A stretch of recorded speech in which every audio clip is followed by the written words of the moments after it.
नमस्कार. भूमिकी रसोई या चॅनलवर तुम्हा सर्वांचा पुन्हा एकदा स्वागत आहे. तर आज आपण मस्त घरगुती आंब्यापासून पन्हा करणार आहोत. व्हिडिओ स्किप न करता शेवटपर्यंत नक्की बघा. आवडल्यास लाईक करा, जास्तीत जास्त शेअर करा आणि चॅनलवर नवीन असाल तर सबस्क्राईब करायला विसरू नका. तर उन्हाळा स्पेशल घरगुती आंब्यापासून पन्हा कसं करायचं आज आपण या व्हिडिओमध्ये बघणार आहोत. चला तर मग व्हिडिओला सुरुवात करूया. चला तर मग अशा प्रकारे इथं मी जवळपास 1 ते 1.5 किलो आंबे घेतले आहे. आंबे आपल्याला स्वच्छ धुवून घ्यायचं आहे आणि नंतर आंब्याचे साल काढून घेऊया. तर अशा प्रकारे सुरुवातीला आपण आंब्याचा देठ कापून घेऊया. इथं चाकूच्या साहाय्याने मी आंब्याचा देठ काढून घेतलं आणि नंतर आपल्याला छिलनीने आंब्याचं साल काढून घ्यायचं आहे.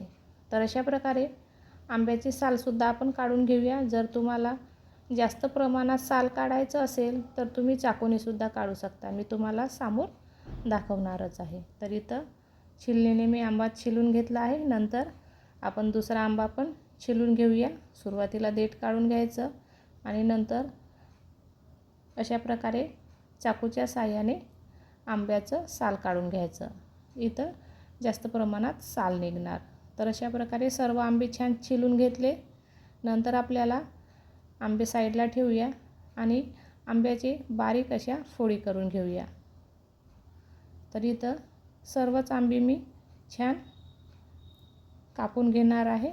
अगदी बारीक अशा फोडी करून घेतलेले आहे. तर तुम्ही बघू शकता आंब्याची मी छान फोडी करून घेतलेली आहे. चला तर मग सर्व आंबे कापून घेतले, छान बारीक फोडी करून घेतल्या. नंतर आपल्याला आंब्याला छान स्वच्छ एकदा पुन्हा पाण्याने धुवून घेऊया. तर अशा प्रकारे इथं मी कापलेल्या सर्व फोडी आंब्याच्या स्वच्छ छान धुवून घेऊया. तर अशा प्रकारे आंब्यांची फोडी छान धुतल्यानंतर आपल्याला सर्व फोडी छान शिजवून घ्यायचे आहे. नंतर इथं मी जवळपास 1 ते 1.5 ग्लास पाणी घालून आपल्याला आंब्याच्या फोडी जवळपास 10 ते 12 मिनटासाठी शिजवून घेऊया. आंबे कोवळे असल्यामुळे लवकर शिजतात. अजिबात कुकरला वगैरे शिजवायची गरज नाही आहे. अगदी लवकर छान गलतात आणि अगदी स्मूथ होतात. तर अशा प्रकारे तुम्ही बघू शकता फक्त 10 ते 15 मिनटात आंबे छान स्मूथ झालेली आहे. अगदी मस्त फोडी छान शिजून तयार आहे. तर अशा प्रकारे इथं मी फोडी पूर्णपणे थंड करून घेतली आणि नंतर आपल्याला पूर्ण फोडी ह्या मिक्सरला बारीक करून घ्यायची. तर अशा प्रकारे आपल्याला पूर्णपणे फोडी छान मिक्सरला बारीक करून घ्यायचं आहे. अगदी फोडी छान स्मूथ झालेली आहे.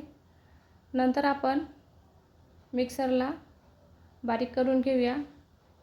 तर यामध्ये मी 2 ते 3 चम्मच फोडी घेतल्या आणि जवळपास अर्धा ते पाऊण वाटी साखर घातली आहे आणि आपल्याला मिक्सरला अगदी 1 किंवा 2दा फिरवायचं आहे. अजिबात खूप जास्त फाईन असं पेस्ट तयार करायची नाही आहे.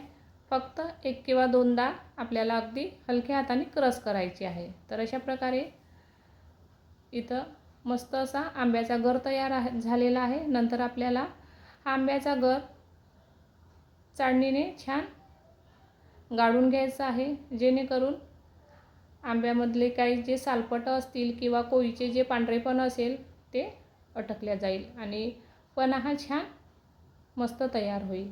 तर अशा प्रकारे तुम्ही बघू शकता मस्त असा स्मूथ आपला बॅटर तयार आहे. अगदी घट्टसर बॅटर इथं आपला तयार आहे. नंतर यामध्ये आपल्याला पुन्हा जवळपास 1 ते 1.5 वाटी साखर घालायची आहे. सुरुवातीला आपण जेव्हा फोडी पिसलो त्यावेळेससुद्धा आपण साखर घातली होती आणि नंतर यामध्ये आपल्याला चवीनुसार मीठ घालून सर्व मिश्रण छान एकजीव करून घेऊया आणि पुन्हा यामध्ये तुमच्या आवडीनुसार तुम्हाला पन्हा किती घट्ट किंवा पातळ ठेवायचा आहे त्याच्यानुसार तुम्ही यामध्ये पाणी घालू शकता. तर इथं जवळपास मी 1 ते 1.5 लोटा पाणी घातलेलं आहे. तर अशा प्रकारे अगदी झटपट आपला पन्हा इथं तयार आहे. जर तुम्हाला पन्हा याहून जास्त पातळ करायचं असेल तर तुम्ही पाण्याचं प्रमाण वाढवू शकता. नंतर यामध्ये मी जवळपास 1 ते 1.5 चम्मच भाजलेल्या जिऱ्याची पूड घालणार आहे आणि काळा मीठ. तुम्हाला याहून जर यामध्ये पुन्हा विलायची पावडर किंवा पुदिन्याचा फ्लेवर द्यायचं असेल तर ते सुद्धा तुम्ही घालू शकता. तर अशा प्रकारे अगदी मस्त आपला इथं पन्हा तयार आहे. अगदी थंडगार मस्त उन्हाळा स्पेशल पन्हा तयार आहे. नंतर आपल्याला ग्लासामध्ये अगदी 2 ते 3 बर्फाचे तुकडे घ्यायचे. मस्त त्यावर पन्हा ओतायचं आणि मस्त उन्हाळा स्पेशल असा थंडगार हा पन्हा उन्हामधून आल्यानंतर शरीराला थंडावा देण्याकरिता जवळपास 1 ते 1.5 ग्लास आपल्याला रोज पन्हा हा पिणे खूपच गरजेचं आहे. तर अशा प्रकारे झटपट तयार केलेला अगदी मस्त असं थंडगार पन्हा तुम्हाला कसं वाटलं? माझी करण्याची पद्धत तुम्हाला आवडली का? तुम्ही कशा प्रकारे पन्हा करता हे मला कमेंट करून नक्की सांगा. आणि व्हिडिओ आवडल्यास लाईक करा, जास्तीत जास्त शेअर करा आणि चॅनलवर नवीन असाल तर सबस्क्राईब करायला विसरू नका. चला तर मग पुन्हा भेटूया. तोपर्यंत धन्यवाद.